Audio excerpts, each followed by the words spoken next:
Sungguh indah kebenaran firman Tuhan pada pagi hari ini. Marilah kita menjadi anak-anak Tuhan yang senantiasa setia kepadanya dalam menjalani kehidupan ini, senantiasa mengandalkan Tuhan dan senantiasa mendengarkan setiap perintah Tuhan dalam kehidupan kita. Kepada hamba-Nya kami ucapkan terima kasih. Tuhan Yesus memberkati. Saat ini kita akan membawa persembahan kita kepada Tuhan. Mari Bapak Ibu kita sama-sama menyanyi dari Kemenangan Iman nomor 194. Kenapa hartaku kuserahkan? Kita nyanyikan ayat 1, 2, dan 3. Kenapa hartaku kuserahkan? Yesus padamu. Hatiku pun kuserahkan, Yesus padamu. Dan ayat selanjutnya. Kemenangan 194.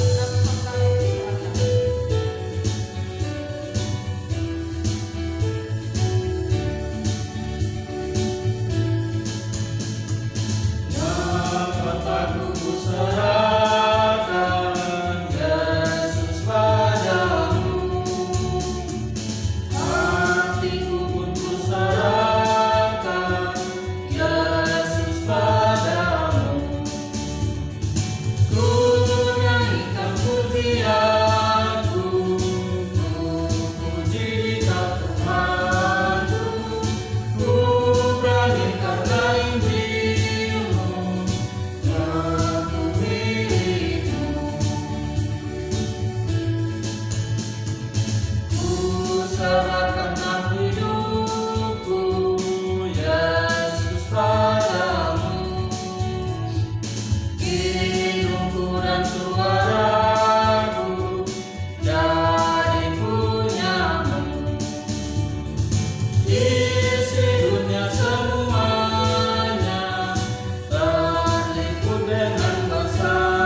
Segala pujian, syukur, hormat, dan kemuliaan kami persembahkan kepadamu ya Tuhan. Dalam ibadah kami sudah mendengarkan kebenaran firman-Mu. Berkatilah firman-Mu pada pagi ini, mengajarkan untuk senantiasa bersyukur di dalam Tuhan terhadap setiap keadaan yang kami alami. Dan ajarlah kami ya Tuhan untuk senantiasa setia kepada Tuhan, mendengarkan setiap perintah-perintah Tuhan dalam hidup kami. Berkatilah dan mampukanlah hamba-Mu Engkau pakai pada pagi hari ini. Terima kasih pula ya Tuhan. Kami sudah membawa persembahan kami kepada-Mu Tuhan. Engkau memberkati persembahan umat-Mu pagi ini. Bentuk apapun yang telah mereka persembahkan kepada Tuhan, Engkau memberkati mereka Tuhan. Apa yang mereka usahakan, apa yang mereka kerjakan, buatlah berhasil. Dengan semuanya itu berkat-Mu terus mengalir dalam hidupnya. Dan lebih daripada itu senantiasa mengucap syukur kepada Tuhan atas setiap berkat yang Kau percayakan kepada-Mu. Terima kasih ya Tuhan, terima kasih. Kami datang membawa persembahan kami ini di dalam nama Tuhan Yesus, Tuhan dan Juru Selamat kami yang hidup. Amin. Bapak Ibu kekasih dalam Tuhan, saya persilahkan kita semua untuk berdiri. Kita sama-sama mengakhiri ibadah kita pada pagi hari ini dengan menyanyi dari nyanyian Kemenangan Iman nomor 303 dan doa berkat sebentar oleh Bapak Pendeta Agus Hajo. Kemenangan Iman 303, Rumah Bapa. Kita nyanyikan ayat 1, 2, dan 3. Rumah tempat yang senang, di mana tidak ada lagi perang, dan tidak ada suka, tidak ada celah, di situ kuring gelap.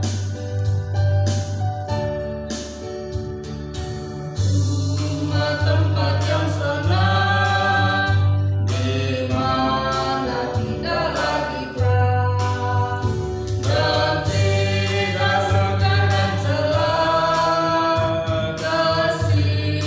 Aku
ibadah ini kami mengucap syukur kepada Tuhan untuk kesempatan yang Tuhan karuniakan. Kami boleh memuji-muji dan memuliakan nama Tuhan. Kembali kami datang menyerahkan seluruh kehidupan umat-Mu dalam sepanjang minggu ini. Mari Tuhan yang akan memelihara dengan setia, jauhkan penyakit, jauhkan kecelakaan dan mara bahaya yang lain. Lengkapi kekuatan hikmat dan bijaksana dengan keselamatan dari Tuhan untuk menjalani seluruh kegiatan mereka dalam sepanjang minggu ini, dan ajar mereka untuk setia kepada Tuhan dan apa yang menjadi kebutuhan mereka. Kami berdoa Tuhan yang akan memperteguhkan. Dan berakhirnya saudara-saudara yang kekasih dalam Tuhan, mari arahkan hati kamu kepada Tuhan dan terimalah akan berkat-Nya. Adalah damai dan sejahtera dari Tuhan kita Yesus Kristus, kasih sayang yang kekal dan sempurna adanya dari Allah Bapa kita di surga, serta kekuatan dan tuntunan dari Roh Kudus akan turun dari surga untuk memberkati dan menyertai kehidupan kamu sekalian sejak sekarang ini sampai selama-lamanya. Bapa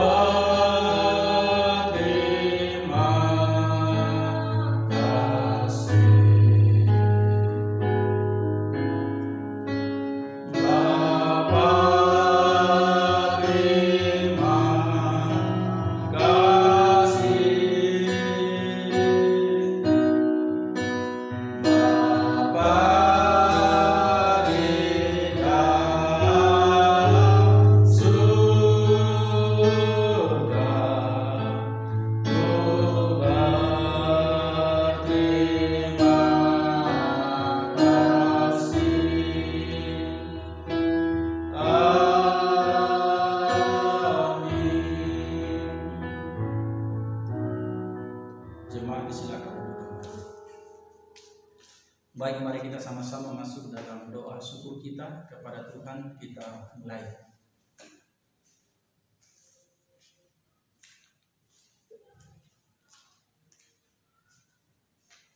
Selesai.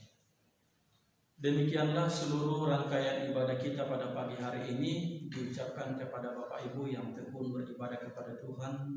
Terima kasih dan Tuhan terus memberkati Bapak Ibu dan saudara-saudara.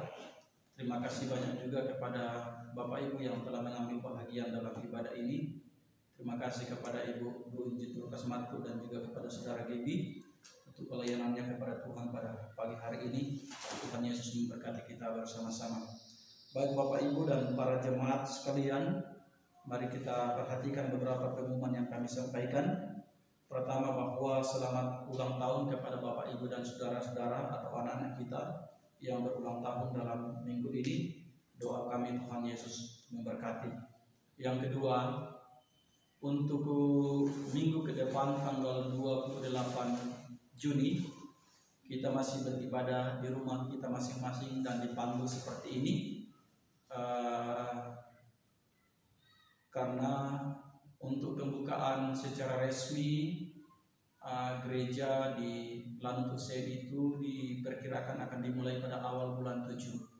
Memang minggu ini tanggal 21 dan 28 itu ada dua gereja yang sudah mulai ibadah di sana. Ada saudara kita dari GKPI dan GKII yang sudah mulai ibadah di sana, tetapi ini dijadikan sebagai simulasi. Ini adalah hasil rapat kami hari Jumat yang lalu bersama dengan pendeta-pendeta di sana dan Pak Andre, bahwa dua gereja ini akan dijadikan simulasi dan percontohan bagaimana bisa mengukur tingkat ketertiban jemaat sebelum seluruh gereja, ada 7 gereja dan 1 umene lagi untuk diberikan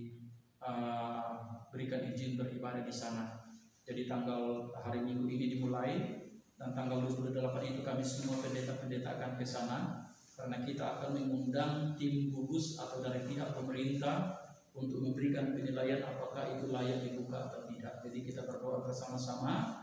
Jadi untuk tanggal 28 sekali lagi bahwa kita masih beribadah di rumah kita masing-masing, dan mudah-mudahan minggu pertama di bulan 7 itu kita sudah mulai beribadah di Hussein dengan tetap mengikuti protokol kesehatan kami dapat informasi dari tim gugus karena salah satu pendeta di sana itu Pak Setiawan, pendeta dari GKJ, tapi dia ditinggal di Cimahi dan dia masuk dalam tim gugus penanganan virus corona, bahwa yang diizinkan beribadah itu di gereja mulai dari umur 12 tahun sampai 64. Jadi anak-anak kita di bawah 12 tahun itu untuk sementara tidak diizinkan di gereja, dan orang tua kita yang sudah 65 ke atas itu untuk sementara tidak diizinkan ke gereja.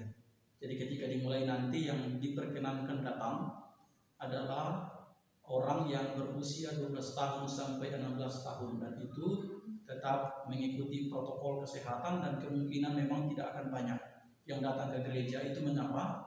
Karena rupanya peraturan masih ketat, karena kita hanya diberikan 30 sampai 40% kapasitas ruangan. Jadi di sana itu mungkin hanya sampai 50 orang saja per ruangan per satu kali ibadah, karena ruangan di sana untuk lantai 1, karena hanya lantai 1 yang dibuka. Untuk sementara itu hanya kapasitasnya 300 orang, jadi maksimal 100, ya 100 orang, ya untuk beribadah. Yang kemudian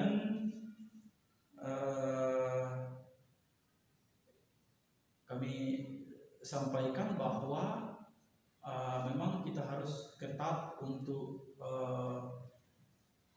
memperhatikan protokol kesehatan, dan kemudian jadwal ibadah kita yang mulai jam 7 karena untuk lantai 2 ditutup.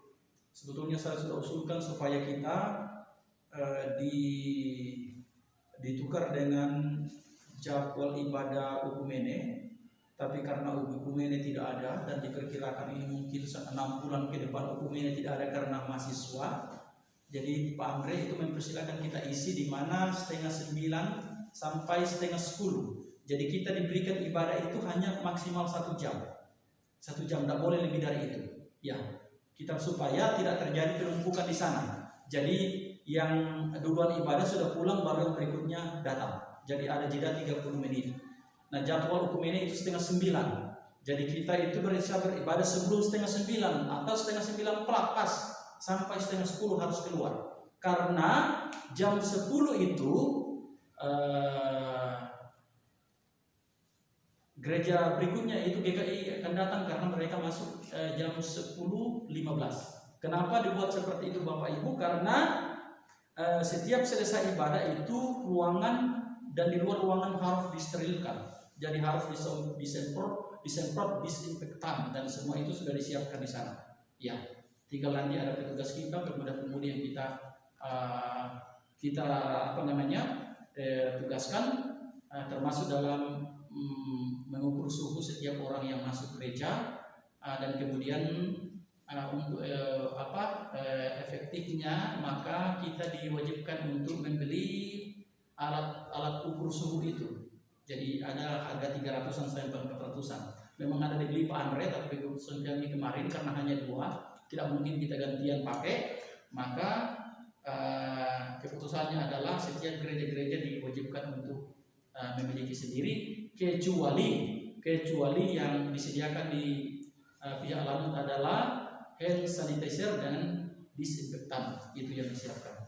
Kiranya ini akan menjadi perhatian kita bersama Bapak Ibu Saudara-saudara, dan mari kita doakan supaya situasi menjadi normal sehingga kita boleh leluasa beribadah dan mengembangkan pelayanan kita. Mungkin demikian yang kami sampaikan, lebih kurangnya mohon dimaafkan. Selamat hari Minggu, selamat berkarya. Tuhan Yesus memberkati kita semua. Shalom.